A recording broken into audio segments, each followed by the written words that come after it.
What's up, everybody? I'm John Middlekauff. You know what I need you to do. Subscribe to our YouTube channel. We got content for days reacting to every NFL game all the time, every single day. Subscribe, like the videos. Let's go. What is going on, everybody? How are we doing? Hopefully, everyone is having a good day out there in the real world. The football world is going to come to a screeching halt. Most teams and coaches will give their players Thursday off. Most players, I think, know it's coming. You know, it's supposed to be a 3-day mini camp, but Wednesday will typically be the last one. They'll let everyone break for summer, and it's big for coaches, players, executives. Everyone kind of hangs out. It's almost like your version of being a high school teacher. Get about 40, 45 days, give or take, depending on when your team reports to training camp. But I did want to look at a couple guys as we head into summer that I think just have a chance. Listen, every year or every other year, we get, whoa, didn't see that coming. And it happened to Sam Darnold last year that, let's face it, nobody saw coming. I mean, the guy threw 35 touchdowns and was starting quarterback for a team that won 14 games. I think it's easy to look back and go, God, former high pick. I mean, it just needed the right fit. No one was saying that. It looked like he was officially going to be a backup. So is there a guy this year that kind of fits that mold? I do think there is one player that could just resurrect the team that was essentially MIA last year. And I saw some quotes from his head coach that said he's back. And a young guy that I think is a powerful lesson. We talk about confidence when it comes to players, coaches, just hell, us normal people in society, how powerful it is when you're a younger person. And I think it's clear this guy got his confidence back. So we'll talk a little football. We'll have a mailbag out a little later as well. Yeah, fun time of year. But before we dive in to some football, I got to tell you about my friends, my partners in the official ticketing app of this podcast, Game Time. I had someone slide in my DMs today and said, Middlekauff, is there any way you get me some Pacers tickets? You have some special code? I said, no. My code is John, John. And it's the best code I've ever had. It's the code that I've had to use before. So we're all in the same wavelength. So if you live in Indiana and want to go to one of these games, I know finals games are really expensive. You don't often get the NBA finals. I think the first time in 25 years. Obviously, baseball games, football games this fall, concerts, comedy shows. If you want to get a pair of tickets, if you want to go enjoy yourself, if you want to get out of the house, go sing some songs on a Thursday, Friday, Saturday night with your favorite artist. Watch them live. There's nothing like live music, especially in the summer. Comedy shows. Haven't been to one in a long, long time, but sometimes it's fun to just laugh and smile, have a few cocktails, and Game Time has you covered. So take the guesswork out of buying tickets with Game Time. Download the Game Time app. Create an account and use the code JOHN for $20 off your first purchase. Terms apply again. Create an account and redeem the code JOHN for $20 off. Download the Game Time app today. Last minute tickets, lowest prices guaranteed. Okay, let's dive into some football.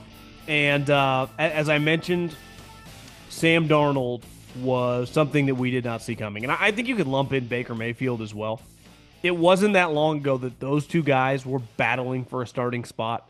Carolina was god-awful. Matt Rule got fired in the middle of the season, and it looked like both their careers were in shambles. I mean, hell, we had Spytek on a couple weeks ago, and he discussed how when they signed him, he was competing for the job with Kyle Trask. Obviously, these last couple years, that conversation feels like a distant memory, but it wasn't that long ago.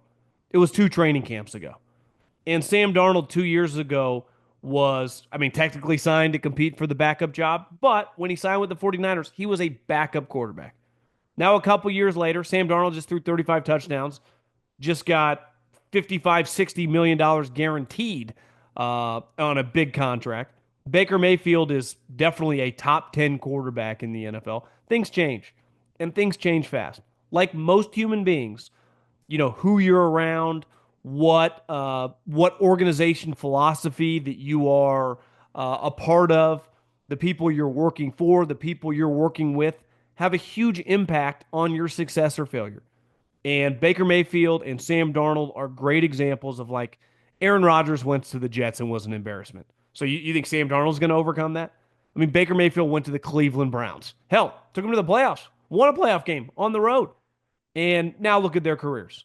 Obviously, Baker in Tampa with a good team, just rattling off playoff appearances. Sam Darnold, the last two games leave a bad taste in your mouth, but no one's on throwing 35 touchdowns. And I just started thinking, like, is there a guy? Because it's going to happen again.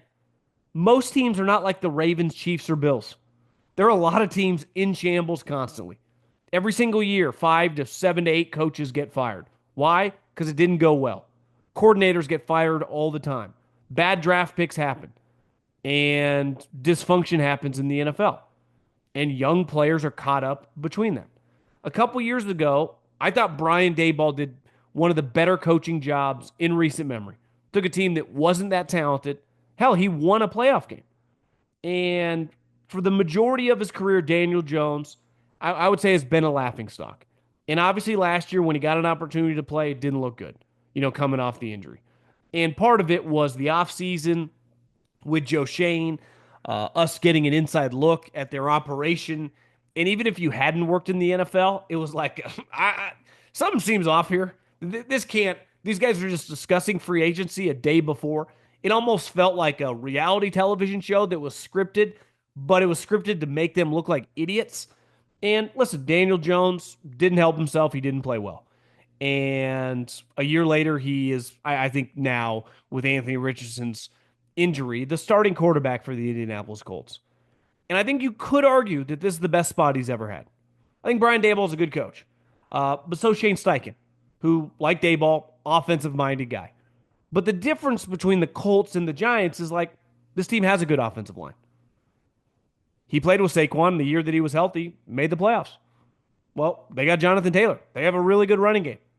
They got some weapons on offense. They just drafted a tight end with their top 15 pick. I saw a headline today. Steichen was like, this guy's a monster in practice. So, not saying it's going to happen. I haven't seen anything that would make me bullish. But I never in a million years, a couple years ago, would have said what Sam Darnold and Baker Mayfield would have turned out to be.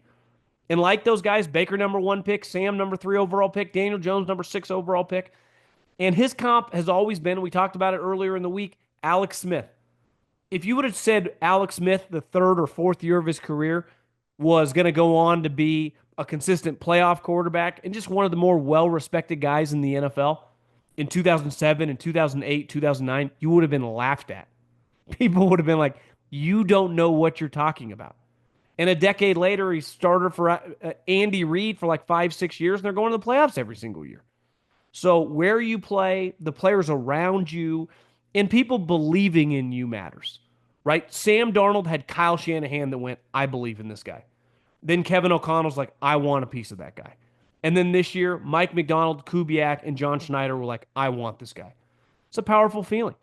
The Buccaneers clearly not only rallied around the guy, but over the last couple of years, they're like, we believe in you, Baker.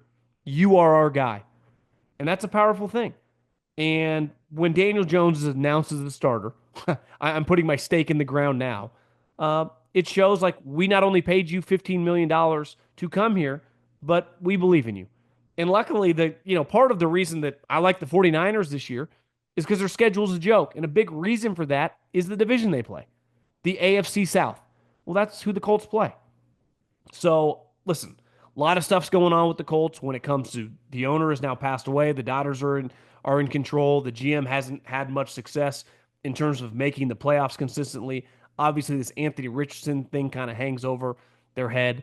But, I do think this is just a guy to watch to resurrect his career. I mean, the best year of his career, he threw 15 touchdowns and he ran for 7. So that's a total of 22 touchdowns. Before last year, the best year of Sam Darnold's career was he threw for 19 touchdowns and ran for 2. So that's a total of 21. Neither one of these guys had lit the world on fire. Now, Sam Darnold to me is a more physically gifted player than Daniel, but I do think I never in a million years ago, 3 years, back to the year the Eagles first made the Super Bowl against the Chiefs, would have believed in Jalen Hurts. I didn't see it, but Shane Steichen did. Why? Because he's a good coach. and he schemed it and he made it happen. Obviously, Jalen has gotten much better since then, but coaching really matters in this league, especially offensive coordinating. And when your head coach is the play caller and is a quarterback guy, I just think it's something to keep an eye on. The NBA Finals are here, and this is your last chance to bet on the NBA until next season. And the DraftKings Sportsbook, an official sports betting partner of the NBA, is pulling out all the stops to make it a finals to remember. One team will be crowned the champ, and the other will be lost to history. Who you got winning it all? Obviously, everyone's picking the Thunder. Not going to lie, don't hate dabbling a little on the Pacers. 5-1 to win the series. It's the NBA Finals. They just destroy the one seed, the Cavs, work the Knicks. I think people are sleeping on the Pacers a little bit. I get the Thunder are good, but I think people are underrating the Pacers. All season long, DraftKings has been the go-to spot for NBA player props, and that doesn't stop now. Who you got carrying their team to the chip? Try placing a bet on your personal MVP to drop 30, 40, or 50. I would expect, obviously, Shea, but definitely Halliburton to have some big games. Ready to place your first bet? Download the DraftKings Sportsbook app now. Lock in your bets and finish the season as a winner. Here's something special for first-timers. New DraftKings customers, bet $5, win $300 in bonus bets if your bet wins. Don't miss your last chance to bet on the NBA season. Download the DraftKings Sportsbook app and use the code JOHN. That's code JOHN for new customers to get $300 in bonus bets if your bet wins when you bet just $5.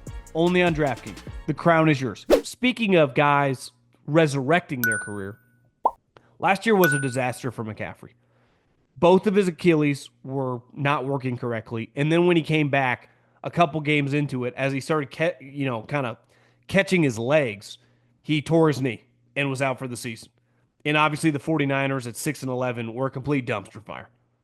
But Kyle Shanahan said the other day, and I know a lot of people that have been going to these practices, Christian McCaffrey looks excellent. He's fully healthy. He's full go. And Christian McCaffrey, when healthy, isn't just arguably the 49ers' best player. He's one of the best players in the NFL. 2 years ago, he ran for 1,500 yards, had 14 touchdowns, caught 67 balls, I think had another 7 touchdowns. The guys like Marshall Faulk or LaDainian Tomlinson. And the 49ers roster, ton of turnover, a lot of new faces. But I know this. If they have a healthy Christian McCaffrey, they're going to be good. Why? Because he's a dominant player. And he's not just dependent on, well, there's nowhere to run. Okay, call pass plays for me. I'm the best pass-catching running back in the NFL. Now, older player, a lot of wear and tear. Those injuries last year were pretty scary. Not the knee injury, but like anytime you start getting Achilles soreness, and I remember last year, like we don't know where it's coming from. Usually, at least historically with players, I've been following this league pretty closely. When you start getting that soreness, eventually it pops. It's almost like, we don't have much tread on the tire. Eventually, you got to replace the tires. And there's nothing you can really do, and no one's going to just volunteer like, just rip my Achilles and give me the surgery, because that's the only way to get the surgery. It just has to rip. So either you do it on your own or you go in and they rip it for you. But I know this. If he is healthy, the 49ers are going to be a problem. And if he is healthy, he will immediately be one of the better players in the NFL. Because we've talked a lot about Shane Steichen and some of these other coaches. Like, he is the perfect player for Kyle Shanahan and what they want to do. And one thing I think that's going to be big on Kyle, if he truly is healthy leading into week 1, is you can't ride this guy like Secretariat. This is not Penn State with Saquon Barkley, right? I'm not trying to give this guy every single snap. And Kyle really struggled with this. He had a little Tom Thibodeau when it came to playing him.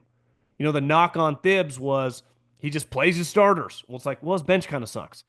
In the NFL, I don't care who your backup running back is. He can take some snaps. And most teams' backup running back is a more than serviceable player. Obviously, there are better backups than others, but I would say every number 2 running back in the league can take multiple carries on a weekly basis.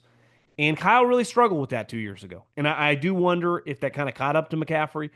And I think it has to be a point of emphasis in 2025. Because like his dad, like Mike went through a lot of running backs year after year after year. And they all became stars. But then their bodies would just fall apart. And Christian, of all these guys, dating back to like Terrell Davis, is probably the most talented. and you have to do everything possible to keep this guy on the field. So if he is healthy heading into week uh, one, I think it's a major X factor in the NFL. And I also think it's incumbent on Kyle to, I don't want to say treat this guy with kid gloves, but just be cognizant of like, okay, like Christian doesn't need to get carries in a game when you're up 18 points with 5 minutes left in the fourth quarter, because that's what was happening in 2023. And I can't imagine that helped his health all of 2024. Did you know your credit card points and miles lose value while they collect dust? Imagine a credit card with rewards that can grow in value. Introducing the Gemini credit card. With the Gemini credit card, you can earn Bitcoin or one of over 50 other cryptos instantly with no annual fee.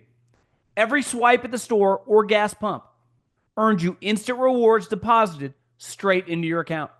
Plus, sign up now for $200 Bitcoin bonus to kickstart your rewards. Go to Gemini.com/card to learn more and start earning today. Terms apply. Again, visit Gemini.com/card now. Terms apply. The Gemini credit card is issued by WebBank. In order to qualify for the intro $200 crypto bonus, your application must be approved by June 30th, 2025, and spend $3,000 in your first 90 days. Terms apply. Some exclusions apply to instant rewards in which rewards are deposited when the transaction posts. This content is not investment advice, and trading crypto involves risk. For more details on rates, fees, and other Gemini credit card terms, see rates and fees. Last but not least, I was out on this guy. I just thought, you see him in pads, you see him in an NFL uniform, and you just say to yourself, this isn't going to work. Obviously, his size, I mean, he's one of the smallest quarterbacks of all time, Bryce Young at Carolina, but his play was atrocious. I mean, he got benched 2 games into the season his sophomore year at Carolina, and rightfully so. He was unplayable. Like, you could have been on the best team in the NFL. You could have been on one of the worst teams like he was. You'd have no chance to win the way he was playing. But sometimes, like, young people do need a breather. And clearly for Bryce, that breather worked. And then when Andy Dalton got in the car accident, he came back. He was a completely different guy. I looked this morning. Bryce Young, in about the middle of November till the end of the season, threw 12 touchdowns and 3 interceptions. And it's not like they, were beating the world down with skill players. So in theory, his skill player group will be improved this season. Obviously, they draft a wide receiver from Arizona, McMillan, the 8th overall pick. You would expect Xavier Legette to be improved from last year. And just overall, the cohesion in the offense, you would expect it to be more explosive. But it's pretty clear. And I would say the older you get, I don't want to say you are, you have an easier time avoiding the ups and downs of life. But you just have a little thicker skin. You're just a little mentally tougher. When you're young, confidence, when you got it, it feels like you're never going to lose it. And when you lose it, it feels like, how am I going to get this back? Is it ever going to come back? And Bryce, looking this morning, I had forgotten. I knew he was from LA, but he replaced JT Daniels at Modern Day, which is like, depending at the state in which you live in, I would say probably the best football program currently in California. You could argue Folsom in Sacramento. It was De La Salle forever, but it's probably California's the version of like Alabama or the Chiefs over the last decade plus, maybe even a little bit longer. And JT Daniels was a massive recruit, was going to USC, isn't a very good player in college, but he was an elite college or high school player. Amon-Ra St. Brown was on that team. I'm sure they had other NFL guys on the team as well. And when he replaced him, they were dominant. I think they went 26-2 over his 2 years as a starter. By his senior year, he's the high school California Player of the Year, Gatorade Player of the Year, just a can't miss recruit, goes to Alabama. And by his second year, he's winning the Heisman and leading them to the national championship. And the SEC championship game, outplayed Georgia. And if it wasn't for Jamison Williams and John Mechie both getting injured, who knows? Maybe they have a chance to beat Georgia twice in like a month. And he's a national champion.